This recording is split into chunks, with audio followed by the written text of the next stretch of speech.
All right, it's 12:03. Welcome to the Oil Stream presented to you by Boston Pizza. Past the Tuesday every day in the month of January, and individual pizzas $10 for lunch.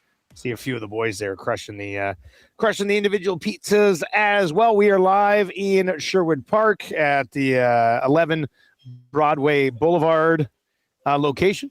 Thanks for popping by, everybody, and thanks for listening today. If you're listening on TuneIn or iHeart or at EdmontonSportsTalk.com, appreciate you popping in. Lots to talk about coming out of that hockey game. The Oil Stream is brought to you by Boston Pizza. We'll get to your Popeyes headlines as well. We'll dive into Play Alberta by the numbers as well. That's coming up as we work our way through the next hour. It is a game day. The Ducks are in town. The game is on Prime. Adnan Verk from Prime is going to be on at 1:20 on EST Afternoons, and I think Reed has Andy Petrillo lined up for their show today, as well as EST fully embraces the game on Prime Video tonight because it starts earlier. It's a 6:30 start, which you got to be kind of happy about. I don't mind it. Yeah? The 6:30 isn't bad. It's like the 5 o'clocks where you're like, oh, it's a condensed day. Yeah, those are tight ones, right? Yeah, but it's way better than the 8 or the 8:22 like we had last week. I have embraced Prime as well. Have you? Yeah. I mean, we live in a digital world. It's a different time. I think it's working out okay. Did our sound go? I think Jen says she's deaf. What? I don't know. I don't know if it is, Hernan will fix it. I think we're pretty good here. That sounds like. On our end, we're good to go. Yeah. Somebody says Tommy's quiet. Oh, sorry. Let's crank Tommy up a bit, maybe. Sometimes. Is that a little bit better? Yeah, this is a different board too than the one we usually use on the road. Or when we're at different locations. Oh, yeah, crank that up a bit. Yeah, I'll go like that, and then let's see Dusty's. Dusty's. Where am I at? Oh, yeah, yours is way up very there. loud, See, yeah. there's a discrepancy there. There we go. 1, 2, 3. There we go. How is that Boom. now? That should be even. Should be even. That must sound pretty good. Okay, there we go. Yeah. Fixed it. Problem solved. Hey, now. Yeah, I think that'll be better. We got you plugged into the right thing there yet? No, it's good. It should be good. Did you see how low the sensor was super on low. it? It looked like it was 16 different. So, yeah. All right, problem solved. Sorted out. All good. Man, what a game. What was post-game like on Saturday after it was that fun. one? It was wild. It was a lot of fun. I'm blown away by how well the Oilers managed to handle the deficit and dig their way out of it when they pulled the goalie with 2.5 minutes left. And good play by Evan Bouchard. He played a great game. Okay, he had a brilliant game. Yeah, there's people that are like, oh, you hate Bouchard, you hate Kapanen, you hate Puckles. The answer is no to all of those statements. It's just like I don't get blinded by their offense or a guy who has 1 or 2 good games, or we try to sell Podkolzin as a top 6, and people are like, you just don't like him. That's not true. I'm a realist. And Bouchard had a fantastic game. That 6 points. I mean, Paul Coffey in March of. Was it 86? Yeah, and Kevin Lowe did it too. That's crazy. Go back a bit. But that's a high-flying 80s Oilers. Yeah. These are sometimes high-flying. Yeah, that's true. Oilers. It's true. That was crazy. That was crazy. It's not an exaggeration to say coming off a game against Pittsburgh, which he was on for 4 goals against, it was -3, that he had one of the best games by a defenseman in NHL history. Yeah. That's what we witnessed. 6 points, 3 goals, 8 shots on goal, set up the overtime winner as he was being tripped down. Great play to keep it in on eventually a play that would tie the game. He was phenomenal. I mean, he was absolutely phenomenal in that hockey game. And that's why, immediately, and we'll dive into the numbers a little bit more as we're working our way through the show. We'll get to the Play Alberta numbers game. But you watch that game, you go, how's this guy not on Team Canada? Right? But then the game before, we're breaking down this one where he's just watching the puck and Mantha's going to the net all alone. And you're like, well, that's probably why he's not on Team Canada. Yes. Well, that was but my God, like Friday. Yeah, but but that's the reason. Like when you look at the game he played on Saturday, you're like, this is insane. How can this guy not be on the Canadian Olympic team? And then you go, well, it's because once every 4 weeks we have a play that's so bogus defensively that the management group looks at those and goes, can't have this guy on the ice every game. Even though he's undoubtedly better than Drew Doughty and Colton Parayko. And I'm just stopping on the right side of that blue line. I'm not even talking about Harley and Sanheim. Right, Harley's having a bad year. Right, Drew Doughty's been absolutely awful since they announced the team. And Colton Parayko has 0 goals, 12 points. Is a minus player so far in St. Louis. Yeah, Like, terrible night when they were here a couple weeks ago. Too. It was awful. Rico, yeah. Like, so, I mean, I see it. I see it on both sides. Like, even today when we were talking about it this morning, we're like, people are still texting in going, he's too soft. And that's the other thing I said. Well, the way he plays in this. front of his own net drives me nuts. But at the same time, at the other end, he's brilliant. He could be masterful. He's magical. Like when he got the hat trick goal, when they let him walk in, I was like, well, you can't let this guy walk into the slot. He's going to bury this every time. Yeah. And then he did. The second goal, were you kind of surprised at how Lindgren's glove went flying into the net too? It was bizarre. Wasn't it? Yeah, that was a little weird. Yeah, there's some odd goals in that game, but I know a lot of people were talking about Jack and his excitement level. Like when I got back from the rink and caught the last like 8 or 9 minutes at home, I was like, Jack's into this one. But it was a Saturday night. We don't know if Ovechkin's ever going to play here again. Jack had it in fifth gear with about 2.5 to go and never came out of it. Like even when they were on it just was like Nuge had the puck on the boards and he's like, Nuge and Hopkins. And I was like, this guy's all in right now. And thank God for Jack, they buried one. Yes. Right? Like to put in 2 minutes of that. Now that's a special talent to be able to, like, even if they don't bury one, to be like, oh man, that was an incredible 2 minutes to call at the end. But he cranked it up a notch and just stuck it in high gear and just kept rolling, man. It had all those elements, like late game Saturday night, good matchup. The energy was actually pretty good in there too, I would say. I thought it was a fun Saturday night. Was it defensively sound? No. Was the goaltending great? No.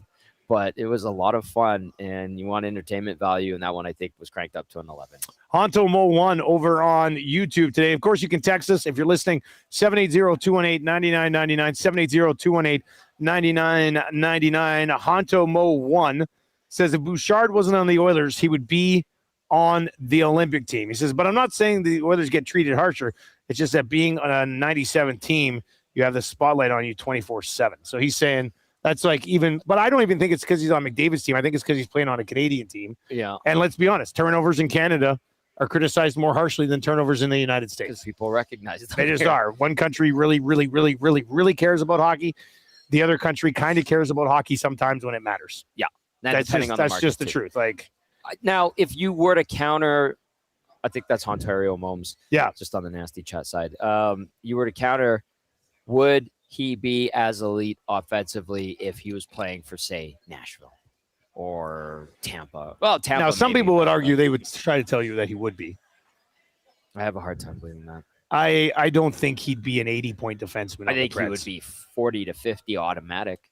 I think probably. I think he's if he is playing 25 minutes a night and getting top power play time on any team, I think he's at least a 50-point defenseman. Yeah, he's got that pedigree offensively, without question. All right, well, we're already rolling with this, so let's just dive into Play Alberta by the numbers. We do have a 3-gamer up, and we got the Oilers 1 play up as well.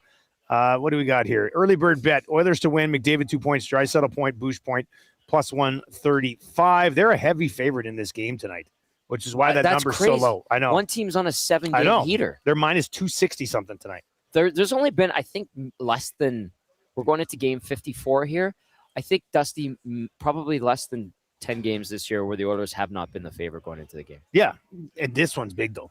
That's for a team crazy. that's won 7 in a row, and there's a ton of line. Like, this is a big game tonight. This is a 4-pointer for sure. Yeah. And then Huss and I put together a lock shot partner parlay. Islanders, Bruins, and Tampa Bay Lightning all to win tonight, plus 533. I'm going to sprinkle, but we got to get a win on the lock shot partner parlay. I was going to say, do you have a tough weekend? I did. I heard you talking to the glue guy about it. You caught that, huh? You and Hernan Salas, just the betting boys. But again, I used my game sense, and the other thing too, didn't get too carried away. Yeah. No, like I think I went with GG on his play of the day yesterday, and I threw a 20 on it, and then I think I spent $10 or $15 on my other bets. Okay, so that's not too bad. And I had a nice week last week where I was up a bit, and then now I'm just kind of back to regular, looking for another win. Maybe we'll ride with that today. GG Glue Guy said that because like on weekends I like to build my own parlays for some games. Yeah. And I'll go like quarterback, over unders and running back rushing yards and stuff like that. maybe I'll throw in like a field goals, and usually I get it to about like +5, +600. Yeah. And he's like, why don't you text me and then we'll start sending them to play Alberta Yeah, a little bit of boost. populate on the weekend. And I was like, oh, okay, yeah, I'll do that. It's not a bad idea. Yeah. Now I have won some of those, and then some, I've just missed out, but it's fun. And I don't bet like heavy. I'm not betting like more than $20 ever. Like the $20 bet I threw down yesterday, I was like, boy, feeling it, glue guy, and I think we were off by 1 point. I'm not even going to say how much my largest bet ever was. You know what? Don't want to hear that. That's for you. I use my game sense now, but I didn't for a long time in my 20s in Fort Mac when I was single and making a ton of money. You're going on. Those were ping pong. Those were different times back then, I think. All right, let's get to a couple of your comments here on Bouchard, and then we'll dive into just the start that he's had to his career. Rob from LA says the only reason Parayko there is because of Armstrong. Doughty's due to reputation, and Sanheim for some unknown reason.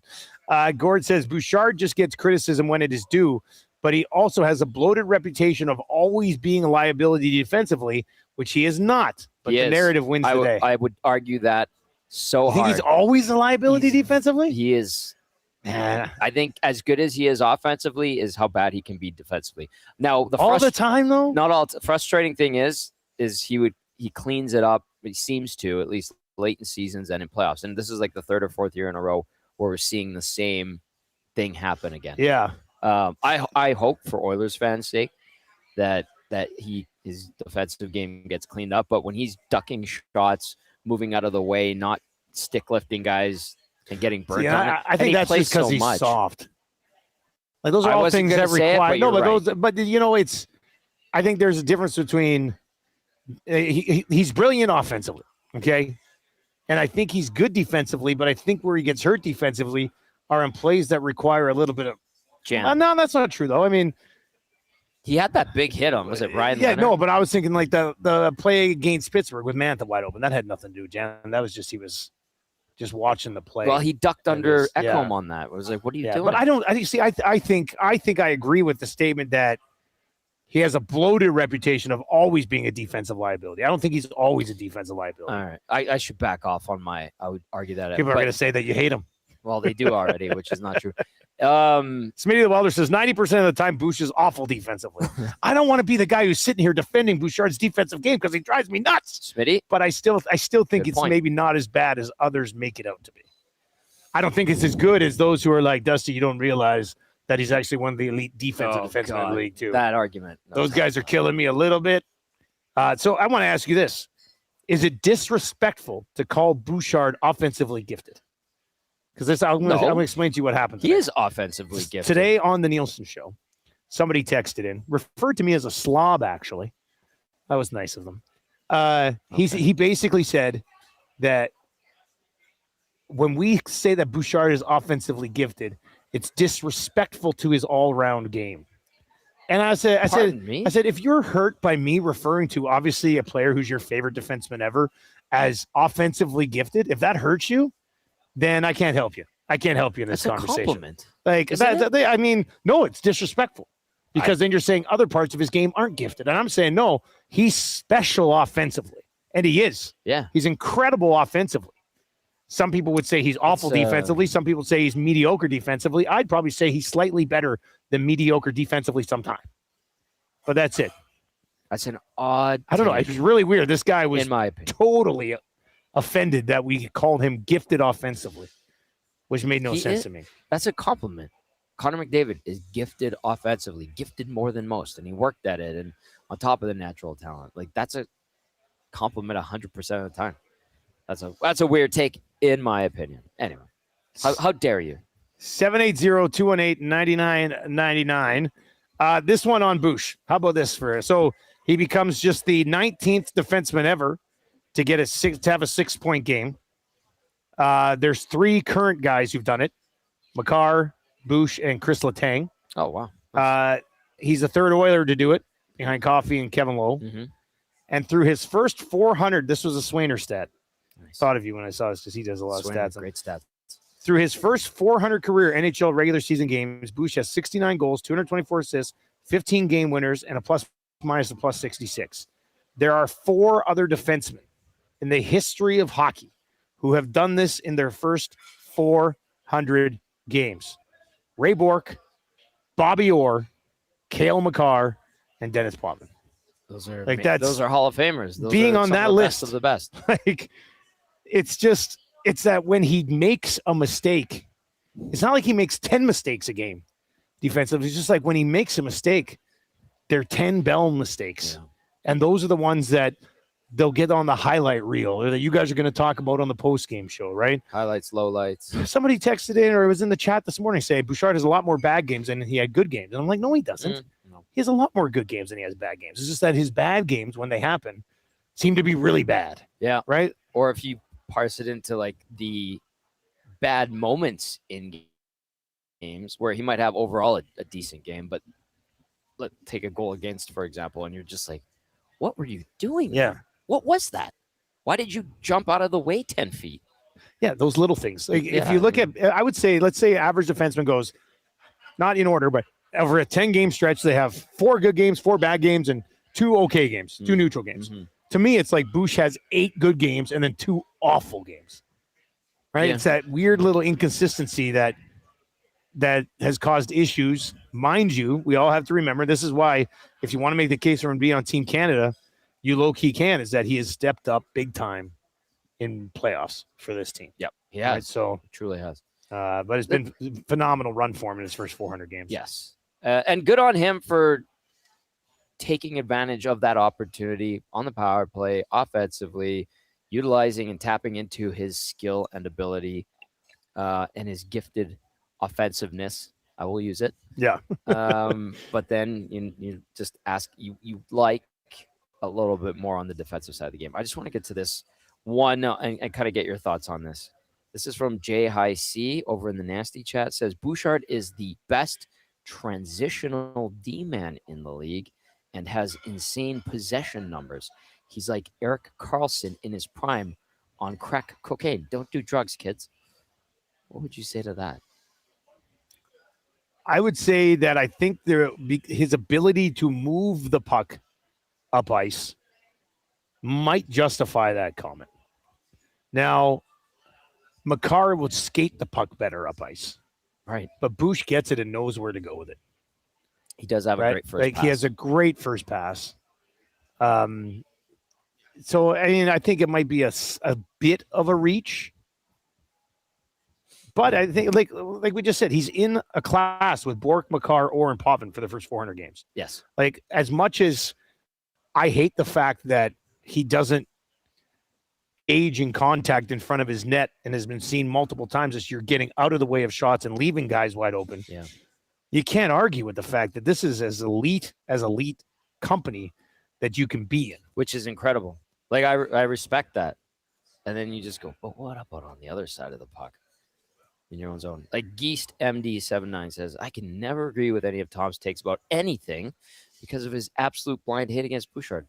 I'll reiterate, there is no hate, but I'm sorry. I'm not gonna just wax poetic about a guy offensively and completely overlook how lackluster defensively that player can be without giving it some airtime. So again, Geest, no hate, but man, like if you can only be enamored with something he does on the offensive side and can't recognize the huge blemishes defensively, like I would setting say up Tage Thompson right alone side of the net. Right. I would say, Geest, I would probably have a hard time agreeing with anything you say about the game of hockey if we were to have a conversation about it, because it's just like, are you just so in love with his offense that you don't see the bad?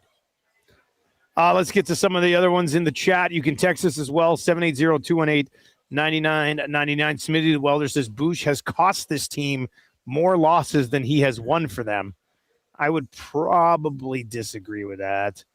DJ from the Park says, it's wild that we are complaining about a guy who's on pace for 90 points. We've been screaming for a D-man like this since Coffey left. It's wild to hear this. This is Edmonton. Yeah. This is what happens. But, I mean, for years we sat there and said, well, they need an offensive right shot D-man. They certainly have and that. now they got one. Yeah. And if he could just, I just don't want to come in one morning after a game and be like, it's not like, yeah, you know what? Like with the Bouch criticisms aren't, oh, you know what? I'm not sure that's really his fault. It's always like, oh my God, what was he doing? Yeah. It's such a unique situation. But anyway, I think he's brilliant offensively, and I think the effort and focus defensively sometimes could be worked on. Yeah. Is that a fair summary? I think that's it. He also has an uncanny ability to keep the puck into the blue line, which I mean, technically, he's kind of a defensive skill. Very, very clutch. Yeah, on a couple of huge plays. One the other night, and then last year in that pivotal game against the Kings. That honestly, he deserves a lot of credit for that because that turned the series around. How many defensemen do you think would have to get hurt before Team Canada put him on the team? I don't know, one or two more, maybe. I'd say one named Cale Makar. Yeah. I mean, if Cale Makar goes down, Bouch has to get the call. He would have to. I mean, his game is overall. I think his game has actually gotten better since they announced the team. Yeah, and I think that would be worthy of some second looks. I just want to get to this one from Ontario. How does Tom explain being such a lover of the janitor where he's not providing anything offensive, but he can have it both ways? It's become a joke, Ontario Moms. I don't know if you've picked up on this for about 2 years. You do love now. him, though. Well, I appreciate his ability to clean things up and messes and all that. No, I'm just kidding. He doesn't provide much. All right, 780-218-9999.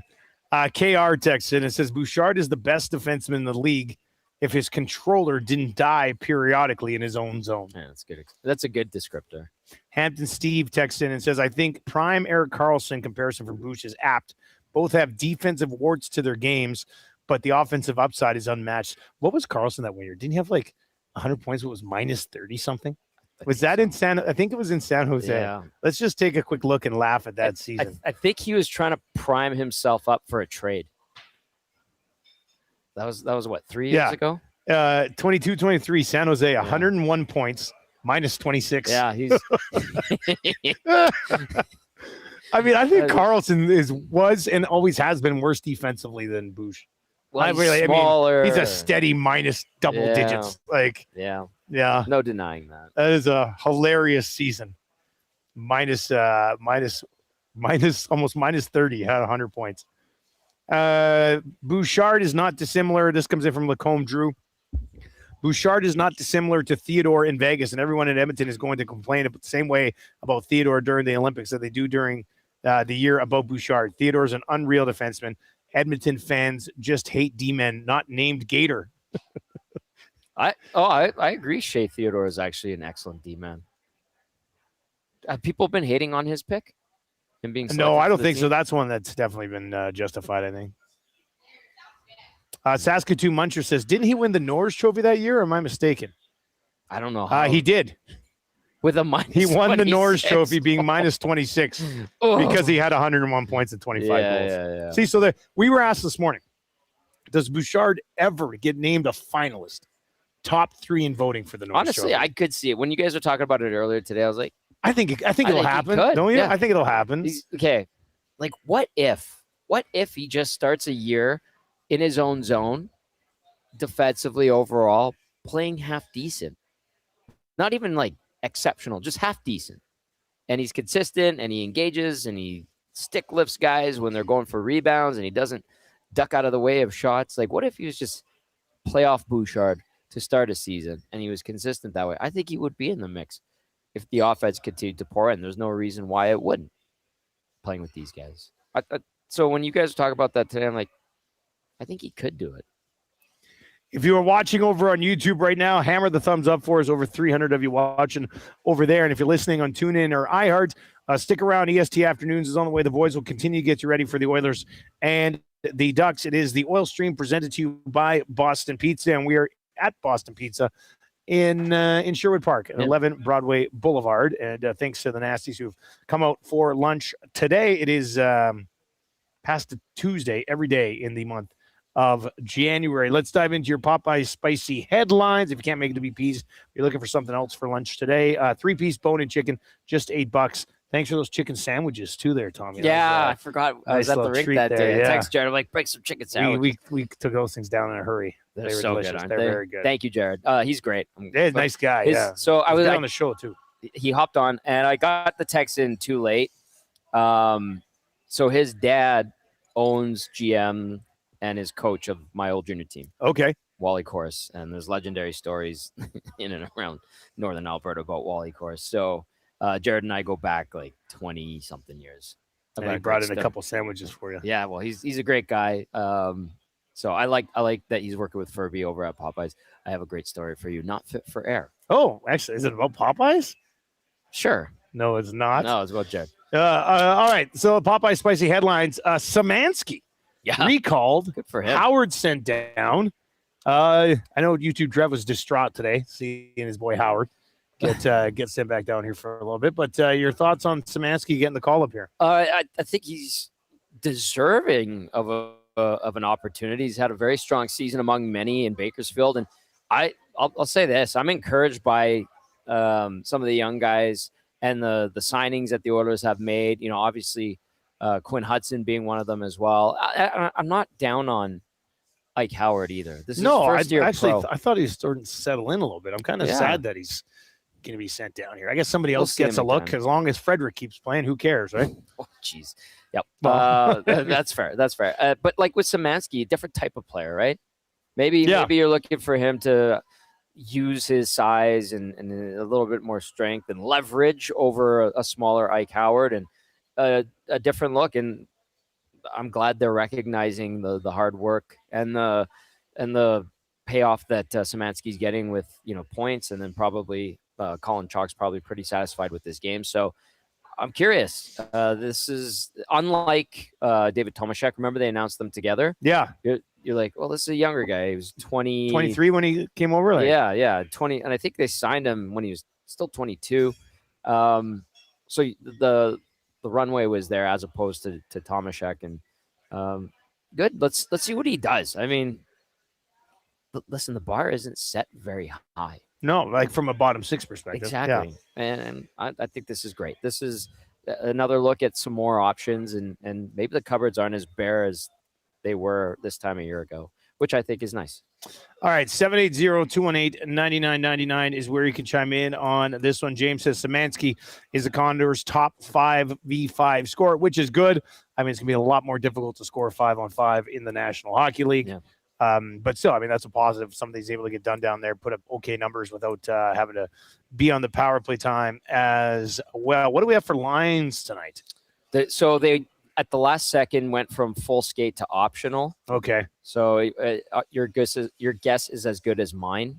I would imagine they would leave the top six intact and maybe switch things up. And obviously with Samasnki coming in, Ike Howard going out, like they have him third line center over on Kapanen's back as well. That's important. Yeah. I think Roslovic, so this is projected lineup. If Samasnki is playing center and he's got Savoy and Roslovic on his wings, like they have projected, I kind of like Roslovic being back on the wing. Yeah, me too. Take some of that responsibility. Let Samasnki play center like he does. Yeah. And then Savoy on the left side. Yeah. This is fine. Give him 10 minutes. If you can, if there's not just an onslaught of penalties tonight in special teams play, hopefully he gets 10 plus minutes. Saw someone in the nasty chat said, "What's the over under on time? Was it 9+ minutes?" And I hope so. I'd like to see him play a few games here. I think it'd be under 10 minutes. You think so? That's too bad. Well, maybe not. I mean, the other line is Frederick and Janmark. Exactly. So, I mean, those should be the guys. What's Matthias Janmark averaging for ice time so far this year? Let's take a peek at that because, I mean, Savoy should be playing more than Janmark. He played 11:25 the other night. Janmark's getting 12:21 a night. Okay, what's Savoy at? Savoy is at a little bit more? 14:02. Okay, a couple minutes more. Yeah. That's not bad then. Mm-hmm.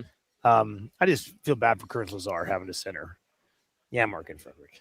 Like, you know what? You know who's never going to complain about it? Curtis Lazar. Yeah. I know, but we can. I mean, he's got two guys who I'll be stunned if they combine for 4 goals the rest of the year. Somebody made a great point that Bouchard had more points on Saturday than Frederick's on pace to get all season. Think about that for a second. It's not good. No, it's not It's good. it's all bad when it comes to Frederick so far this year. Yeah, it Just too hasn't been ideal. Hey. Yeah. All right, so here's what Puckpedia had to say about the decision to Howard down and Samasnki up. Due to not having room in their LTIR bonus pool, the Oilers players, excluding Savoy, count for their AAV, which is cap hit plus performance bonuses, against the cap. Sent down Howard, saves 1.62 million in cap space.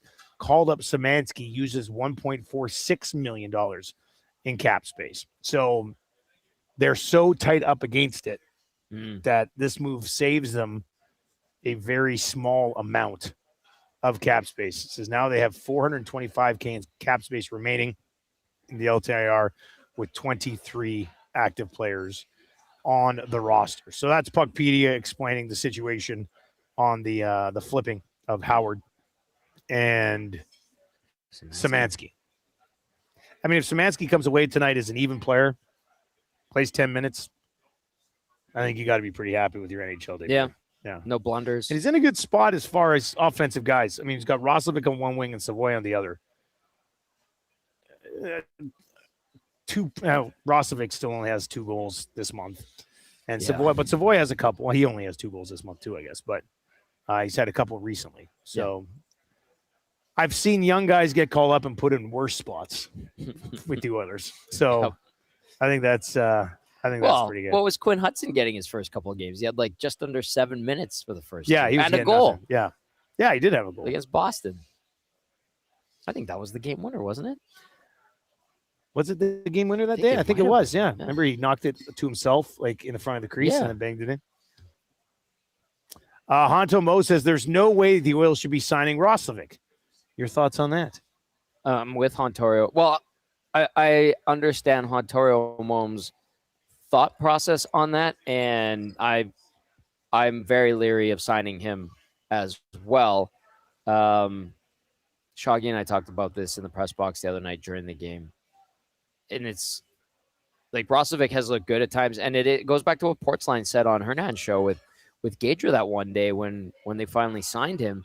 It's like he looks great for a chunk of time, and then he just dips and he's gone. Then he'll look great as like one of the best players on the ice. Then he dips. And there's a huge discrepancy between his best game and his worst game. And since his injury and his return, he's been quieter. Now he's had to play center, and I think that factors in too. But I do have some hesitation thinking about Roslovic long term as an Oiler. I don't think I'd give him 3 years right now. No, right? No, and I know, it comes up often, but when guys are chasing contracts. And that added motivation, like it's a real thing. And then guys get contracts and they settle in, and you're like, what the hell happened to the guy that was playing his ass off last year? And it's not just a theory, because I know players who have signed contracts, and once they got their multi-year deal, they have made comments like, well, I can go a little easier. Well, now maybe I can, do this, do that. And it's like, well, that's not the right attitude. A lot of those guys are retired and, didn't finish out those contracts, but it happens. Samasnki getting a chance to come in and play in the top 6. A couple of questions and comments. You can text us at 780-218-9999. It's the Oil Stream brought to you by Boston Pizza. We're actually in Sherwood Park at Boston Pizza today, 11 Broadway Boulevard, if you want to pop over here in the second half of the lunch hour. Poop Stain says, I would not commit long-term to Roslovic. He is too up and down right now. I like the one, James. Did you see what this one James sent in? Roslovic looks like a cat taking a bath when he plays center, like jumping around and stuff. Yeah. He does look better on the wing. He does. I mean, he's a winger. Yeah. And then, that'll be interesting to see how he looks on the wing with Samasnki and Savoy. We'll see how that one sorts itself out. 2 people were asking a couple of different things. First of all, somebody said, do you ever expect it to get any better with Frederick? Yes. How much better, though?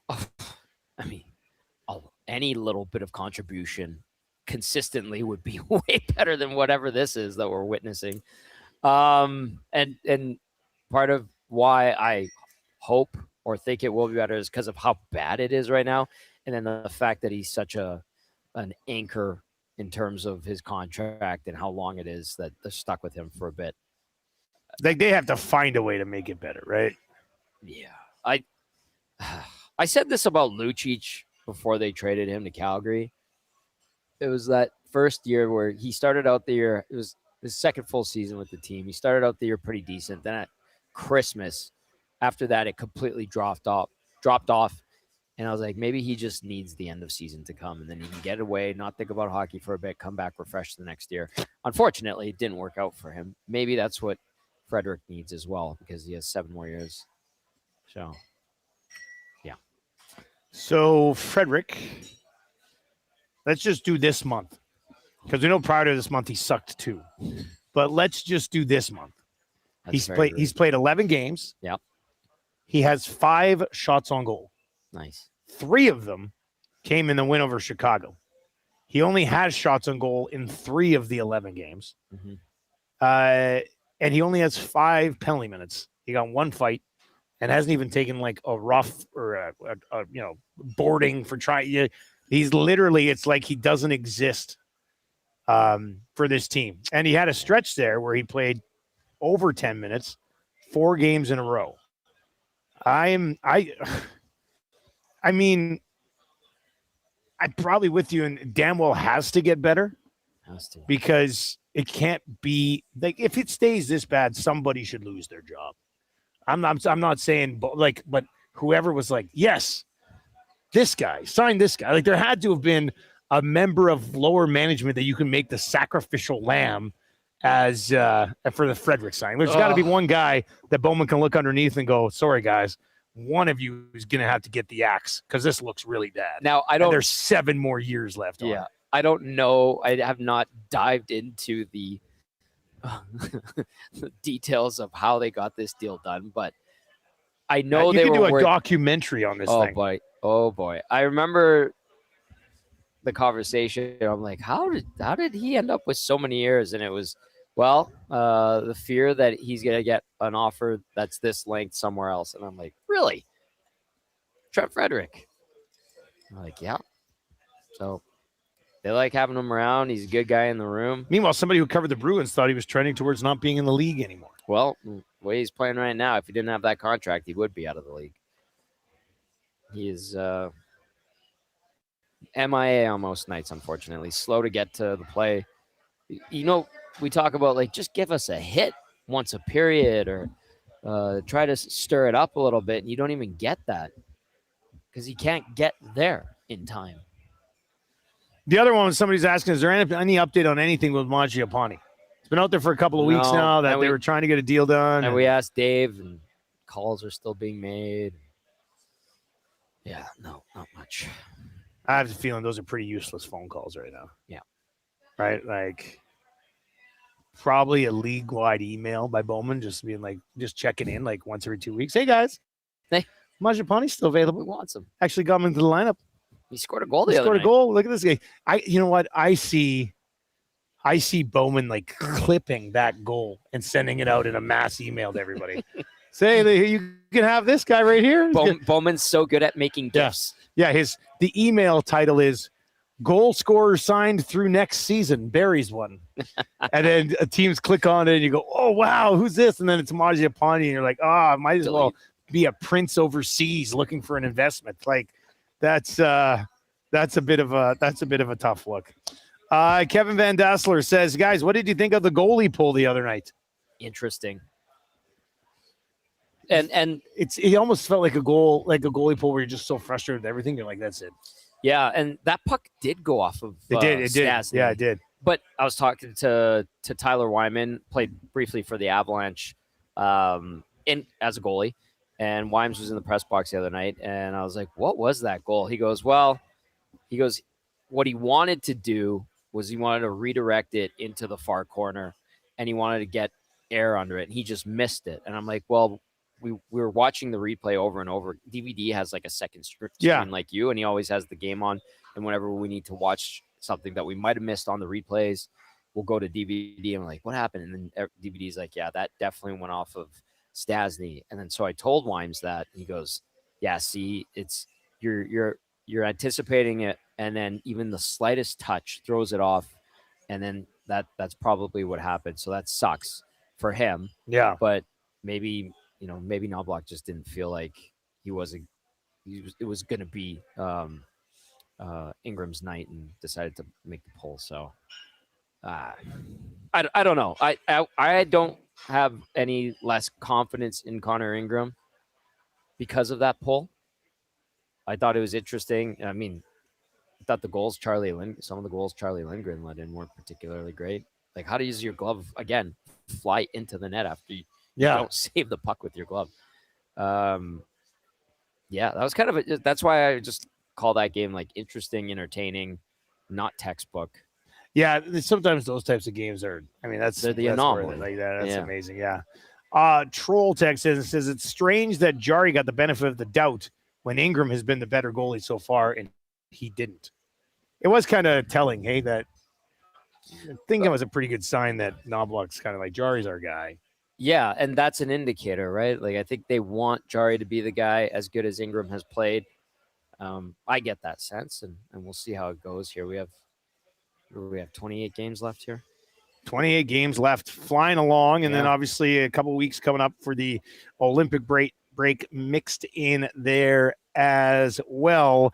Wilson, the volleyball, says, I found it weird that the game before he didn't pull Jari, but the next game he pulled Ingram. That's what people are talking about. I was surprised. I was surprised too. What was it, 3 goals on like 12 shots? Something like that. Well, yeah, I mean, it was 3. Maybe it's because the goals happened so quickly. Right. That I'm talking about the Jari game. Let's just let this ride it out, right? So early. That's right. But I can see why people are like, I can see why you would read into that. Don't get me wrong. This one says Mangiapane needs more time. He could come around for playoffs like Connor Brown did in his first season here. Okay, let's play this little game. We're sick, right? We're sick. We're drinking only iced teas. I had a beer earlier, so don't be like, you guys are drunk. Which of Frederic or Mangiapane are more likely to figure their game out and become usable in the playoffs? Well, I would lean towards Mangiapane. We only ask the hard questions here on the Oil Stream. Yeah. I'd lean towards Mangiapane because he's actually had good games, whereas Frederic really hasn't. Frederic really hasn't done anything all year. No, exactly. He scored in like the 3rd or 4th game. Yep. And since because when did he? Let me see. I think I saw his game log up. He scored against the Rangers. Remember that was in the game. Yeah, game. That was the 3rd game of the season, I believe. Yeah, it was the 3rd game of the year, and that puck hit like an official, and then they got it and then passed it to And then he scored a month ago. I want to say he just kind of fired one from the high slot. 2 months ago. 2 months. Holy smokes. Okay. He scored November 20th. Yeah. Was that Minnesota? Tampa, sorry. 2-1 loss in overtime. Yeah, that was the game who got hurt that game? Wallman. Well, November 20th, yeah. Because, like, listen, Mangiapane is disgruntled, wants out, not happy with his situation here, whereas Trent Frederic looks lost without a paddle in the middle of the ocean, for lack of a better term. Zedmo says they're going to get grooving with the whole squad right before the playoffs. That's what you hope, right? Everything starts to click. That would be great. That would be really good. That would be nice. Is it likely? I have my doubts, but you never know. All right. What about tonight against the Ducks? So the Ducks have won 7 in a row. Yeah. They're missing some big pieces, though. They are missing some big pieces. How are they winning 7 in a row? Troy Terry's out. Leo Carlson's out. Not that Mrazek is the be-all, end-all. But He's out. I had it. Is McTavish out? McTavish is out. Would you not argue that Terry, Carlson, and McTavish are the 3 best forwards?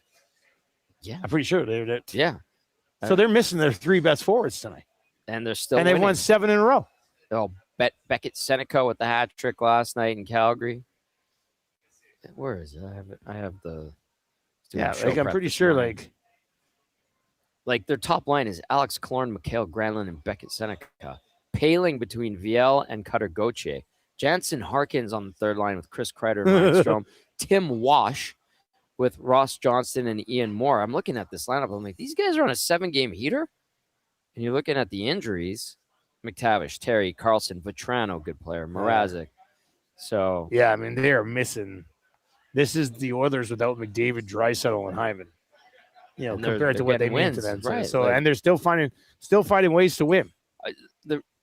I probably give credit to their defense because they have a pretty young, solid defense, hard to play against. The attitude that this team has, kind of pesky, plucky, however you want to describe them, and good coaching with Joel Quenneville there. Maybe that's. I mean, but on paper, the Oilers, like we said earlier, they're a massive favorite tonight. Yeah. On paper, they should beat this team rather handedly. Look at the teams they've beaten in this stretch. So LA twice, Dallas, Rangers, whatever. Colorado. Avs, Jesus. Seattle and Calgary. Calgary's been okay. Seattle's been better lately. And Seattle's a big game, and the two against the Kings are huge games because these teams are all separated by like 3 points. These guys dig in, as they say. It's incredible because they were awful for a month. Yeah. And now they sort of salvaged. They went winless in what? Wasn't it 11? Yeah. December 20th to January 13th. No wins. So one overtime loss. Yeah, over 3 weeks they did not win a hockey game. Yeah. Wow. And now they've won 7 in a row. So that's crazy. I don't know, man. I know they played less. I think the Oilers are going to win this game like 5-2 or 6-2. Yeah. Yeah, I do. I think they're going to take care of business tonight. What is the let's see here. Yeah, if you're watching, hammer the thumbs up for us. 28 likes away from changing 100 here today on the oil stream. What is the -1.5 number on the Oilers tonight? -110. So yeah, if you like the Oilers to win by 2, it's -110. You might want to throw that into a little same gamer or something along those lines for this game tonight. Like, let's see. Let's say we took the Oilers. I got a bunch of other stuff selected here. Hang on. Oh yeah, you've got a lot of stuff. That's from Lock Shop. So we take the Oilers -1.5. We go. Let's see here. What do we got for assists? Can you even get McDavid assists? Oh yeah, but we still get the over. Oh, they still okay. One. Yeah. So like the Oilers to win by 2. And a McDavid assist is +103. So if you're just looking to double your money, Oilers to win by 2, McDavid assist. Let's see. What else do we throw in here? Let's go points. Let's go Leon points. Leon Point takes it down. What the hell? Seriously? That doesn't make any sense. No, that is no. The algorithm on these same gamers is weird. Yeah, it is. Yeah, you actually get better odds to just take McDavid for some reason. Okay, let's go Bouch power play point. Let's see. Like yesterday, I was building a parlay for the football game, and I wanted Walker around like 50 yards rushing, and the lowest they had for him was 80.5. Yeah, and I was like, I mean, there's certain books still jumped on it, like in other places where you can basically take it down to as low as you possibly want. I've seen that.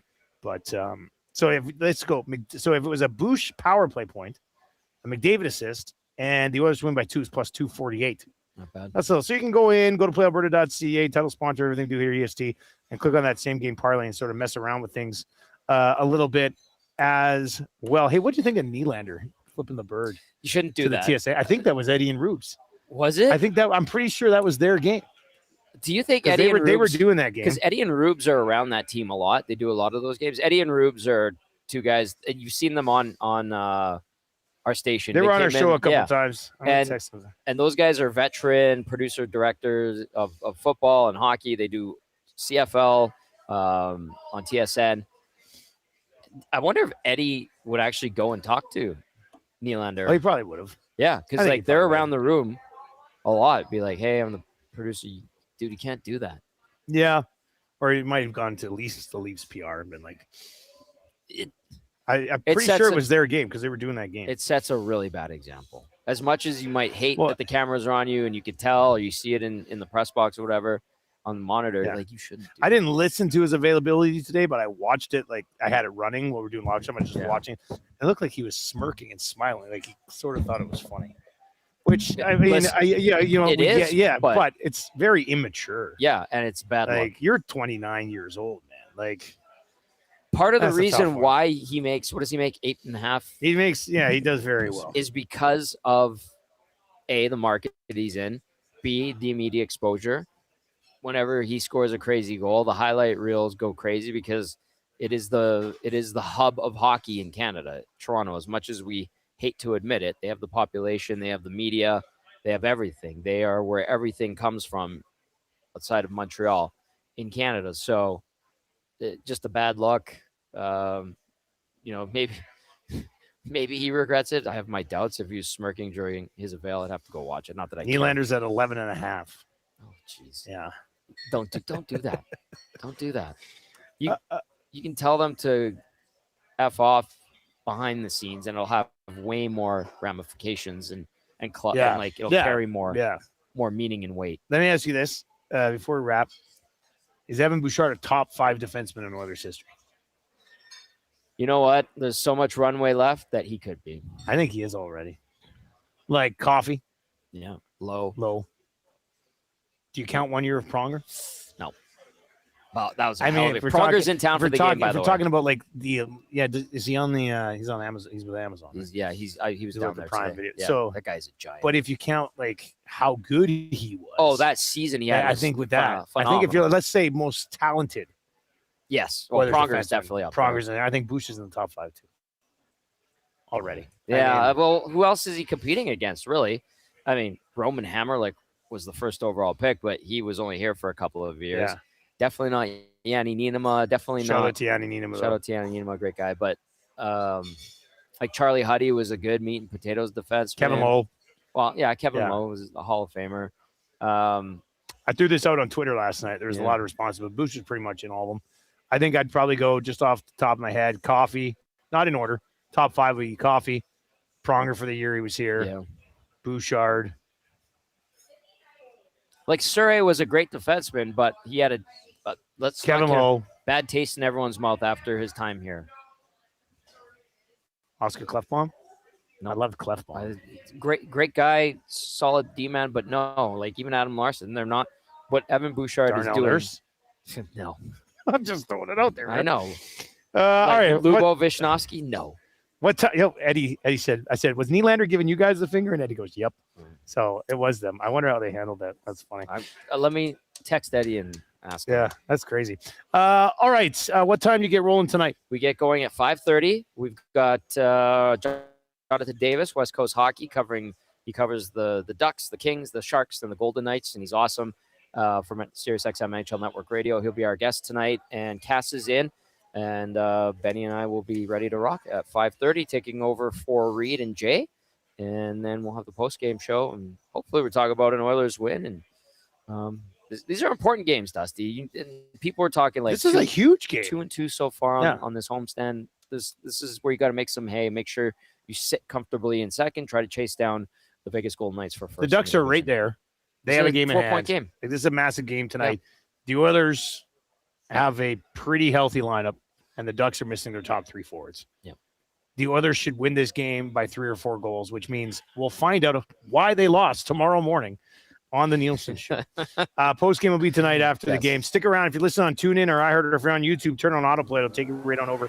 Hernan, Salas, Joaquin Gage will be getting you ready for the game next. Adnan Burke coming up on their show at 1:20, I believe, today. He is the host of Amazon Prime Video. So they'll have the game for you tonight. So he's going to join the boys. They'll continue to get you ready for that one. And best of luck to Samasnki as he makes his NHL debut tonight. For Tommy Gazzola, I'm Dustin Nielson. Thank you to the crew out here at Sherwood Park, Boston Pizza for joining us. And we'll talk to you tomorrow morning on the Nielsen Show. Take it easy.